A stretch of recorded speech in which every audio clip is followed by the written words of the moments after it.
খুশির ঈদ উৎসবে সাজো সাজো রব গোটা বিশ্বে। ইসলাম ধর্মাবলম্বীদের বছরব্যাপী নানা উৎসবের মধ্যে একটি গুরুত্বপূর্ণ উৎসব হলো ঈদ আল আধা। প্রতি বছর সারা দেশ জুড়ে পালিত হয় এই ঈদ বা কোরবানি ঈদ, বকরিদ নামেও পরিচিত এই উৎসব।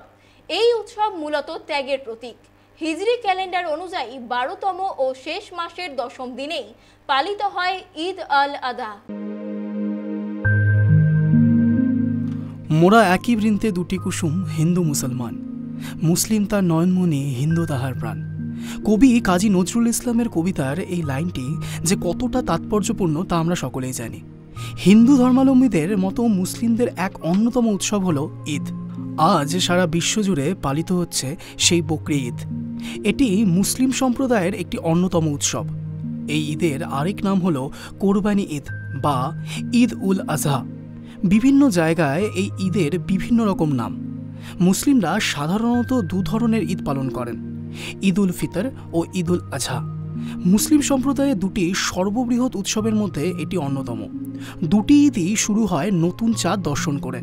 আকাশে নতুন চাঁদ ওঠার সঙ্গে সঙ্গে বিভিন্ন দেশে ইসলাম ধর্মাবলম্বীরা এই উৎসবে মেতে ওঠেন। এদিন ছোট বড় নির্বিশেষে সবাই নতুন জামা পরে খোলা জায়গায় একসঙ্গে নামাজ পড়ে। তারপর সবাই সবাইকে কোলাকুলি করে ঈদের শুভেচ্ছা জানায়। বিশ্বজুড়ে অত্যন্ত নিষ্ঠার সঙ্গে এই উৎসব পালিত হয়। এই ঈদেরই এক ঝলক ফুটে উঠল মুর্শিদাবাদে। মুসলিম সম্প্রদায়ের ত্যাগের এই উৎসবে মুর্শিদাবাদ জেলার সাম্প্রদায়িক সম্প্রীতির আবহে পালিত হয়।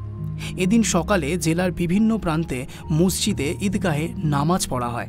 বড়দের পাশাপাশি ছোটরা নামাজে যোগ দেয়। নামাজ শেষে পরস্পরের মধ্যে শুভেচ্ছা বিনিময় হয়। মহিলারা বাড়িতে নামাজ পড়েন। কোথাও কোথাও মহিলারা একত্রিত হয়ে নির্দিষ্ট জায়গায় নামাজ পড়েন। ঈদ উল আজহার নামাজ রোশনিবাগ মসজিদে আদায় করলাম। আলহামদুলিল্লাহ, খুব সুন্দরভাবে সম্পূর্ণ হলো আমাদের নামাজ। আপনাদের সকলকে একটাই পাইগাম দিতে চাই যে সোশ্যাল মিডিয়ায় যেন আমরা কোনো রকমভাবে বেয়াদবি না করি। আমাদের নিজের ধর্মের কাজ নিজেই যেন সঠিকভাবে পালন করি। আমাদের লোক দেখানো ধর্ম নয়, আমাদের ধর্ম নিজের কাছে আল্লাহকে দেখানোর জন্য, আল্লাহকে রাজি করার জন্য। অতএব আপনাদের সকলকে বলবো যে আপনারা কেউ কোনো রকমভাবে সোশ্যাল মিডিয়ায় কোনো রকম ছবি দিবেন না। সুন্দরভাবে কাজ সম্পন্ন করুন। সংক্ষিপ্ত বক্তব্য আমার এখান থেকে শেষ করছি। অন্যদিকে জলপাইগুড়ির 4 নম্বর গুমটি সংলগ্ন পুরাতন মসজিদ ও কালু শাহের মাজার উন্নয়ন কমিটির পক্ষ থেকে বিশেষ আয়োজন করা হয়। রঙিন বেলুন দিয়ে সাজিয়ে তোলা হয় মসজিদটিকে।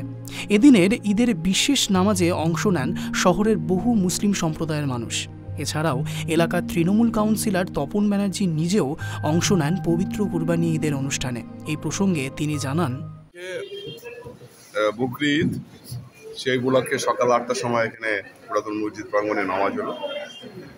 তো পুরাতন মসজিদ মানেই হচ্ছে একটা সর্বধর্মের মিলন কেন্দ্র।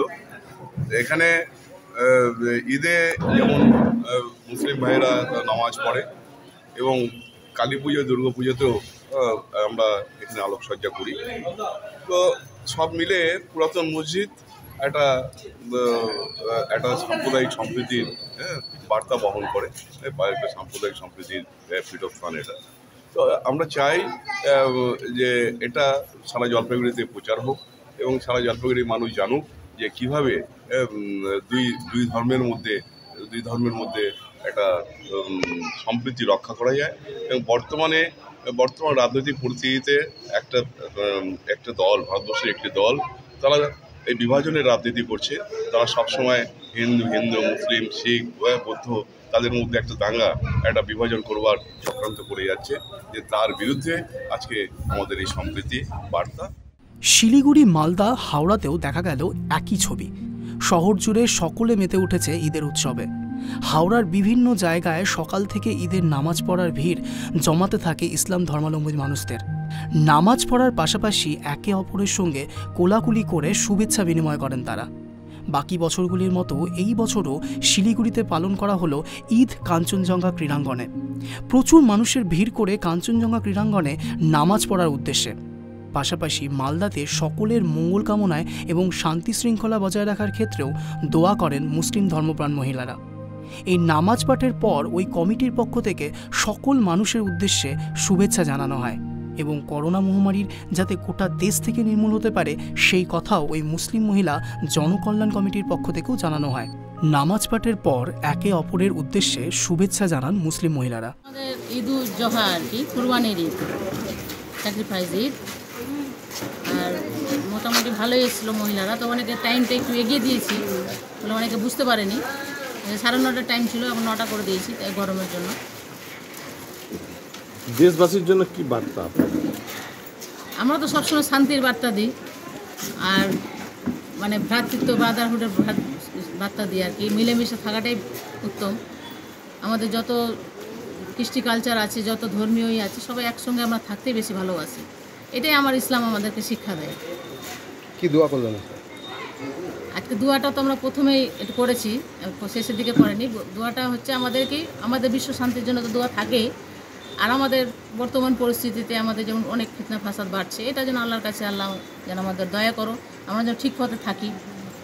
আর মানুষের কাছে যেন এই যে এত ফিতনা ফাসাদ হচ্ছে, তার প্রাকৃতিক দুর্যোগ, বন্যা, চারিদিকে শুনছি যাদের কাছে বন্যা হয়েছে, তারা যেন ঠিক থাকে, তাদের যেন অসুবিধা না হয়, তাদেরকে যেন উদ্ধার করা হয়। উল্লেখ্য, হিজরি ক্যালেন্ডারের দ্বাদশ ও শেষ মাস ধুল হিজার দশম দিনে পালিত হয় ঈদ আল আধা। কথিত আছে হজরত ইব্রাহিম আল্লাহর স্বপ্নাদেশ অনুযায়ী নিজের ছেলেকে আল্লাহর কাছে কোরবানি বা উৎসর্গ করতে গিয়েছিলেন। তখন স্বয়ং আল্লাহ তাকে দেখা দিয়ে একটি ভেড়া তার হাতে তুলে দেন এবং বলেন যে ছেলের বদলে এই ভেড়াটাকে কোরবানি হিসেবে উৎসর্গ করতে। তারপর থেকেই এই উৎসবের আগে থেকে মুসলিম ধর্মাবলম্বীরা ভেড়া, ছাগল, উট কিনে তাকে যত্ন সহকারে পালন করে বকরি ঈদের দিনে আল্লাহর নামে উৎসর্গ করেন। Bureau report, tribe TV.